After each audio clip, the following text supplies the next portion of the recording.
Thomas Smith, known to millions as Big Shaq, boarded the London-bound flight dressed in simple jeans and a worn jumper. His brown leather shoes had seen better days, but comfort mattered more than style when flying across the Atlantic. At 42, Thomas had built Skyway Airlines from nothing, turning a single small charter plane into one of Britain's fastest-growing airlines. Yet few would guess this from his appearance today. He adjusted his plain black cap as he walked down the jet bridge. Thomas made these secret trips every few months. No fancy suits, no bodyguards, no special treatment. It was the only way to truly see how his staff treated regular passengers. Time to see what's really happening when the boss isn't around, he thought, smiling to himself. The morning sun streamed through the windows as Thomas stepped onto his own aircraft. The familiar smell of fresh coffee and clean upholstery greeted him. His eyes noted every detail: the spotless carpet, the shining surfaces, the way the overhead bins had been recently polished. So far, so good. Emma Watson hurried through her. Morning duties, checking the first-class cabin one last time. At 25, this job was her big break. 6 months of training had earned her a spot on international flights, and she was determined to impress. Her blonde hair was pulled back in a perfect bun, her blue uniform pressed and spotless. Emma had grown up watching her single mother clean hotel rooms to pay the bills. Now, she was serving the kind of people who stayed in those hotels. First. Impressions matter, her mother always said. Emma believed this with all her heart. When she saw Thomas walking down the aisle toward first class, Emma's eyes narrowed slightly. His faded jeans and simple jumper looked out of place among the elegant leather seats. First-class tickets cost thousands of pounds. Surely this man had made some mistake. Thomas nodded politely to Emma as he reached row 2. "Good morning," he said in his deep, gentle voice, the voice that had closed million-pound deals and inspired hundreds of employees. But today, he was just another passenger. Emma's lips formed a tight smile that didn't reach her eyes. "Excuse me, sir," she said, with a cool voice. "This section is for first-class passengers only." Several nearby passengers looked up, curious about the exchange. Thomas didn't seem bothered. He had faced much worse in his climb from council estate to corner office. "I have a first-class ticket, miss," Thomas replied, pulling the boarding pass from his pocket. His fingers were strong and calloused. He still liked to help the mechanic sometimes, remembering his days fixing planes rather than owning them. Emma took the ticket, her perfectly manicured nails a sharp contrast to his work-roughened hands. She checked it twice, her doubt clear in her blue eyes. The name on the ticket read Thomas Smith, not Big Shaq, the nickname the business world had given him after his first airline company took off like a rocket. "Very well," she finally replied, her tone making it clear she thought he didn't belong. She handed back the ticket as if it might be fake. Thomas settled into seat 2A, placing his worn backpack under the seat in front of him. He didn't miss the way Emma's eyes lingered on his simple bag, so different from the expensive luggage other passengers carried. The next 30 minutes revealed everything Thomas had come to see. As other passengers in designer clothes boarded, Emma transformed. Her voice grew warm, her smile genuine. "Good morning, sir. Let me help you with that bag." "Would you care for a glass of champagne before takeoff, madam? Is there anything special you need for your journey today?" For Thomas, she offered only cold stares and slow responses when he politely asked for water. When he requested a pillow, she seemed to forget for nearly 20 minutes. Thomas took small notes on his phone, not to punish, but to improve. He had started this airline with a promise: every passenger would feel valued, no matter what they wore or where they came from.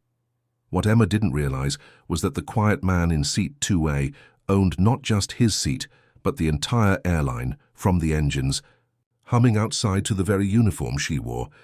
The flight was about to teach both of them an important lesson about judging others by their appearance. The plane had been flying smoothly for almost an hour when it suddenly dropped. Everyone felt their stomachs lift as the aircraft dipped and shook. The captain's voice came over the speakers, calm but firm. "Ladies and gentlemen, we're experiencing some turbulence. Please return to your seats and fasten your seatbelts." Thomas Smith barely noticed the bumps. After thousands of flights, turbulence felt as normal as bumps on a country road. He glanced out the window at the thick white clouds surrounding the plane. His airline's mechanics maintained these aircraft perfectly. There was nothing to worry about. Not everyone felt so calm. Across the aisle in seat 2B, a small boy with sandy brown hair and round glasses clutched his teddy bear tightly. When the plane shook again, harder this time, the boy began to cry. "I want to go home," the child sobbed, his little shoulders shaking. His mother, a tired-looking woman named Lucy, tried to comfort him. "It's okay, Oliver. The plane is just going through some clouds." But Oliver only cried harder when the plane shook again. Lucy looked around helplessly, embarrassed by her son's loud sobs. Thomas remembered his first flight as a child. His mother had saved for years to take him to visit his grandmother.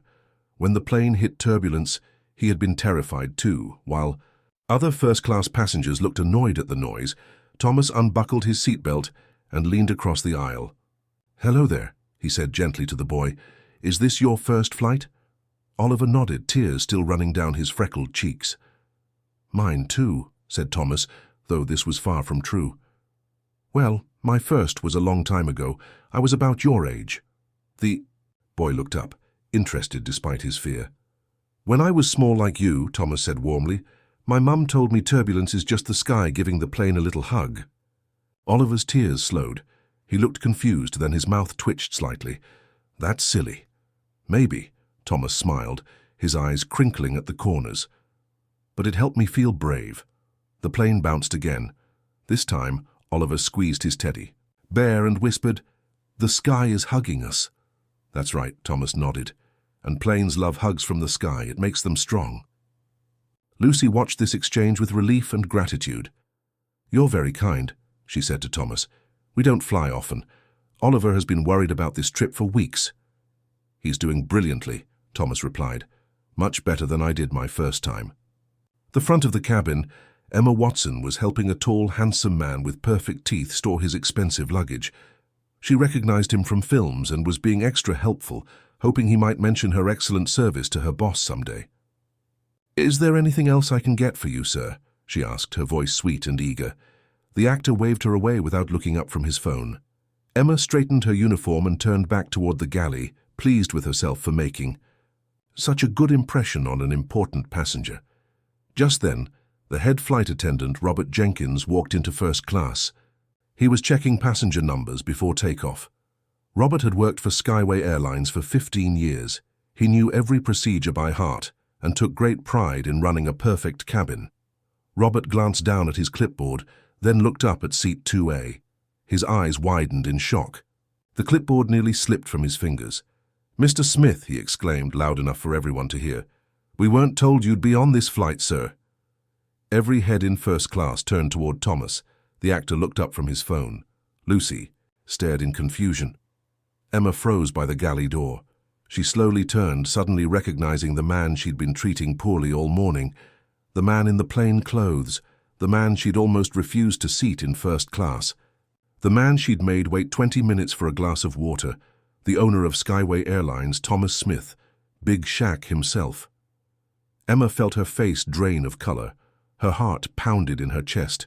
6 months of training, and on her first international flight, she had insulted the airline's founder and owner. Her career was over before it had properly begun. "That's quite all right, Robert," Thomas replied easily. "I wanted to experience the journey as any passenger would." There was a gentle rebuke in his words that wasn't lost on anyone listening. Robert nodded quickly, understanding immediately why his boss was traveling incognito. "Of course, sir, please let me know if you need anything at all." Robert shot a quick glance at Emma, who stood like a statue, her face white as the clouds outside.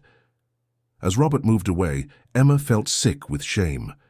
The way she had treated Thomas flashed through her mind, the cold stares, the slow service, the doubt in her eyes when he showed his ticket. And all because he wasn't wearing expensive clothes, or because he didn't look important to her. She would need to apologize. But what could she possibly say? How could she explain treating a passenger, any passenger, the way she had treated him? The plane continued to shake, but Emma barely noticed. Her perfect job, her bright future, her mother's pride, all of it seemed to be slipping away just like Robert's clipboard had almost fallen from his hands.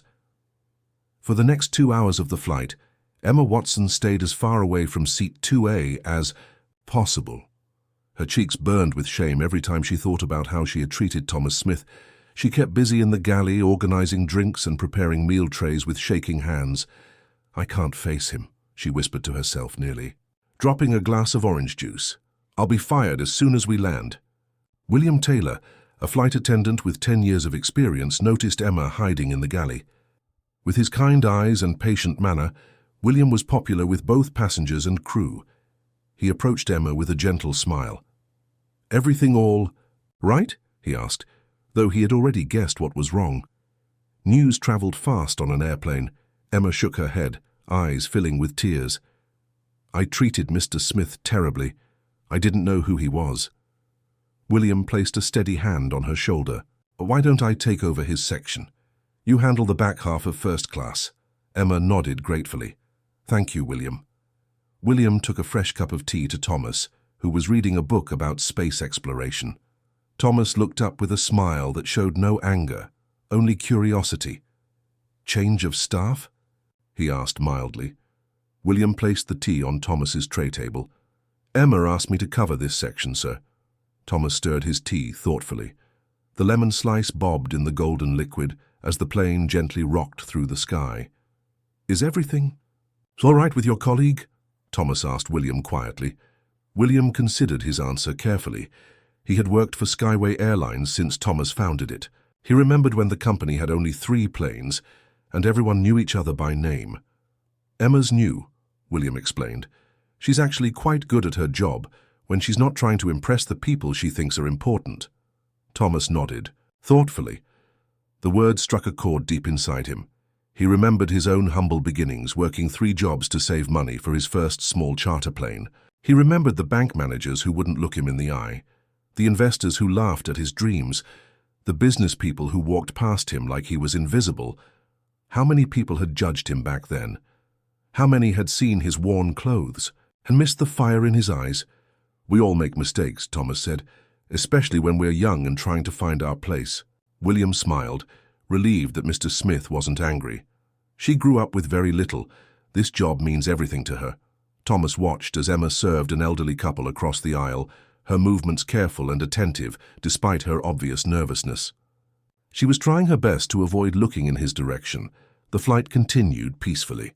Thomas finished his book and chatted with young Oliver about airplanes. The boy had recovered from his fear and now bombarded Thomas with questions about how planes fly and how fast they go. "Do you know lots about planes?" Oliver asked. Thomas smiled.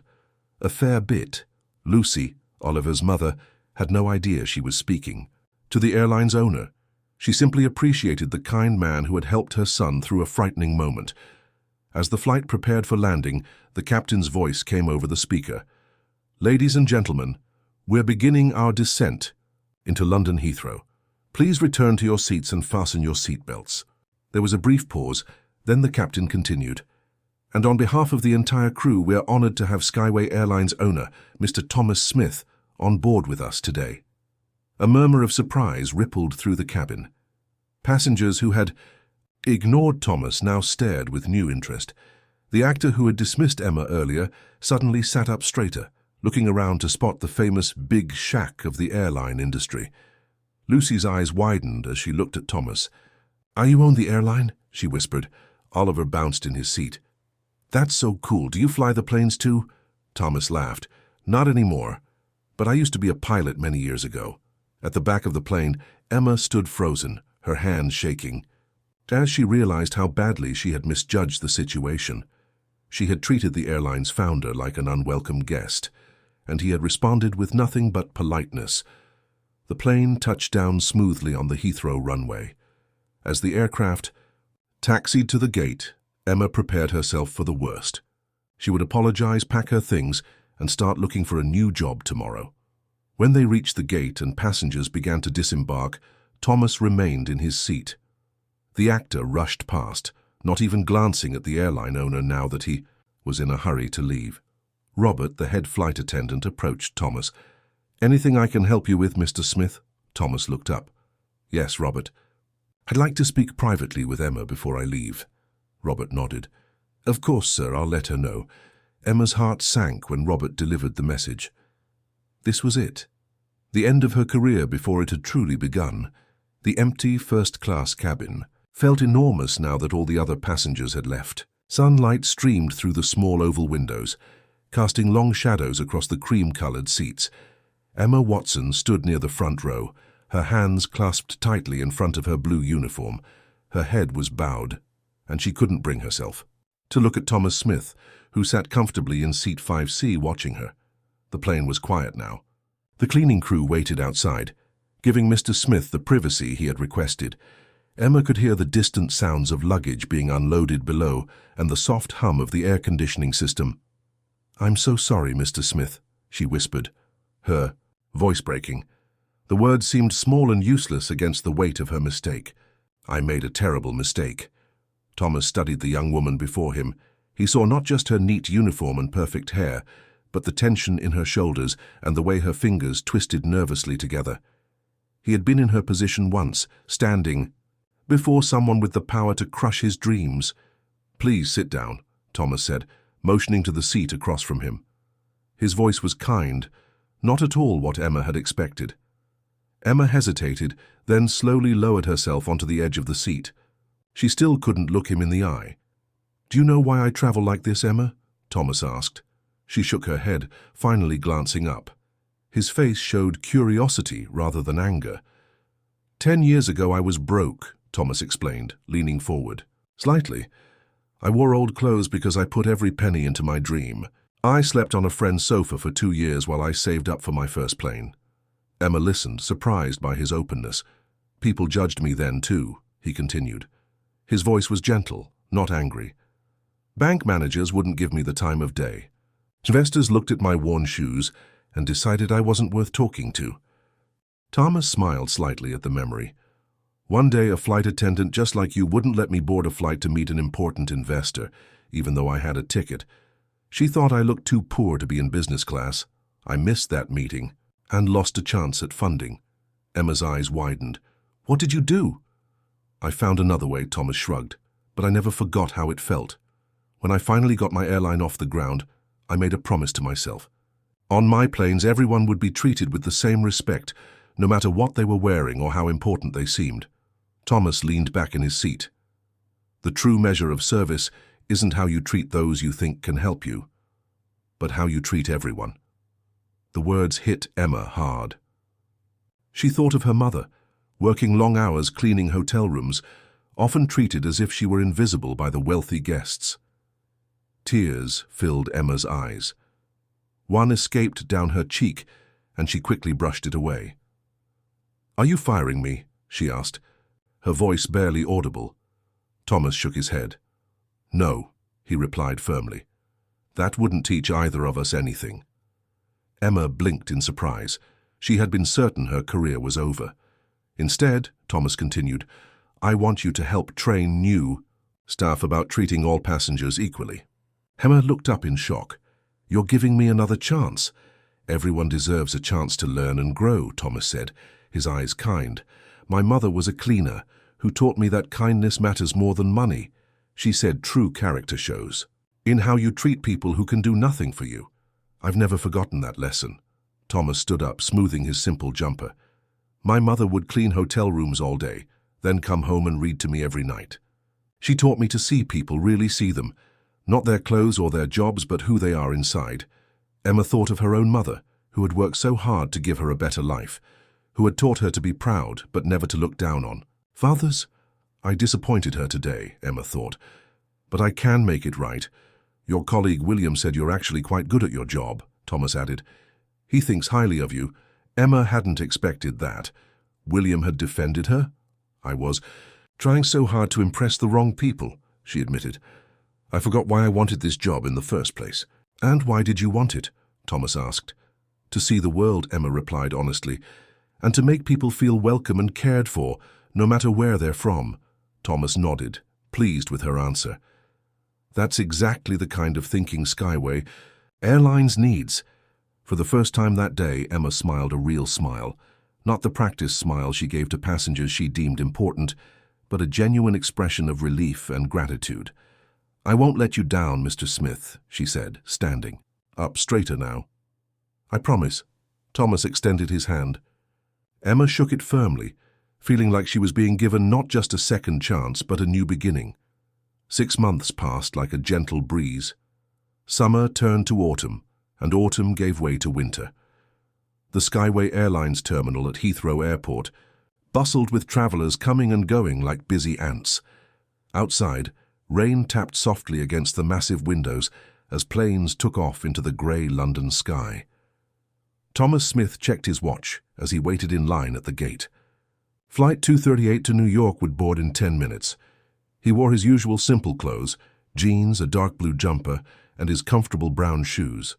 His small backpack contained just what he needed for the trip: a book, his laptop, and a few personal items. This time he wasn't traveling in secret. Everyone at the airline knew Big Shaq would be on board today. He had an important meeting in New York with potential investors. If all went well, Skyway Airlines would add 10 new planes to its fleet by spring. "Now boarding first-class passengers for Flight 238 to New York," announced a clear, confident voice over the speakers. Thomas smiled as he recognized the voice. Emma Watson stood at the gate, her blonde hair now cut into a neat bob. She wore a small silver pin on her blue uniform that marked her as head cabin crew. Her eyes scanned the boarding passes professionally as passengers filed past. An older woman with a walking stick approached the gate. Emma immediately stepped forward to help her. "Let me assist you, Mrs. Lewis," she said warmly. "We have a special seat reserved for you near the front."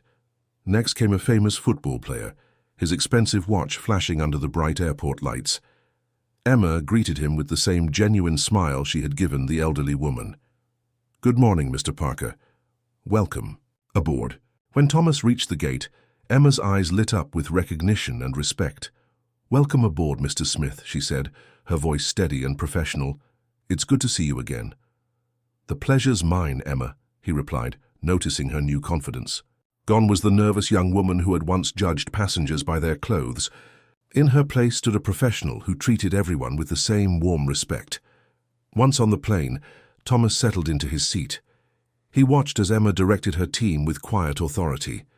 The cabin crew moved efficiently, helping passengers stow their bags and find their seats. After takeoff, when the seatbelt sign turned off, Emma appeared at Thomas's side with a cup of tea. Lemon, no sugar, just how he liked it. "I need to thank you," she said quietly, her voice almost lost in the steady hum of the engines. "You changed my life that day. Now I help train all new staff about the importance of respect." Thomas took the tea with a nod of thanks. "I'm glad to hear it. How's it going?" Emma's face brightened. "We've received more positive feedback in the last 6 months than in the previous 2 years, she said proudly. "Turns out, when you treat people with kindness, they notice." She motioned toward a young man serving drinks further down the aisle. "That's Ben. He was working in our call center, but he showed such care with customers that I recommended him for flight crew training." Thomas watched as Ben helped a mother settle her young children with juice and coloring books. The care in his movement showed he understood the importance of his job. "My mother always said that true wealth is how you make others feel," Thomas said. "I think your team understands that," Emma nodded. "We've made it our mission. Every passenger matters, no matter what seat they're in or what clothes they're wearing." The plane hit a patch of turbulence, shaking slightly. A few rows ahead, a young girl looked frightened. "Excuse me," Emma said, moving quickly to kneel beside the child. Thomas heard her gentle voice. "Did you know that turbulence is just the sky giving our plane a little hug?" The girl's face relaxed into a smile, and Thomas felt a warm glow of satisfaction. His own words, now being passed on to comfort others. As Emma returned to her duties, Thomas opened his laptop to review his notes for the upcoming meeting. The numbers were good. Skyway Airlines was growing faster than he had dared hope. New routes were opening, more planes were being added, profits were rising. But as he looked around the cabin, Thomas knew that numbers weren't the whole story. What mattered most was the feeling in the air, the sense that everyone on board was valued and respected. He watched as Emma helped an elderly man with his blanket, then laughed at a joke from a teenager in worn jeans and a faded t-shirt. She had learned to see people, not appearances, As the plane soared above the clouds, Thomas smiled. His airline was doing well, but more importantly, it was becoming the kind of company that valued all people equally, just as he had always dreamed. The lesson had come full circle. 6 months ago, he had taught Emma about respect. Today, she was teaching others. And tomorrow, those others would teach more people. Sometimes the most important lessons come from unexpected teachers, and sometimes our mistakes lead us to better paths. For Emma, a moment of judgment had become a lifetime of understanding. For Thomas, a simple trip had confirmed that his vision for his company was becoming reality. Outside the window, the clouds parted, revealing the vast blue sky beyond. The journey continued, not just across the Atlantic, but toward a better way of being.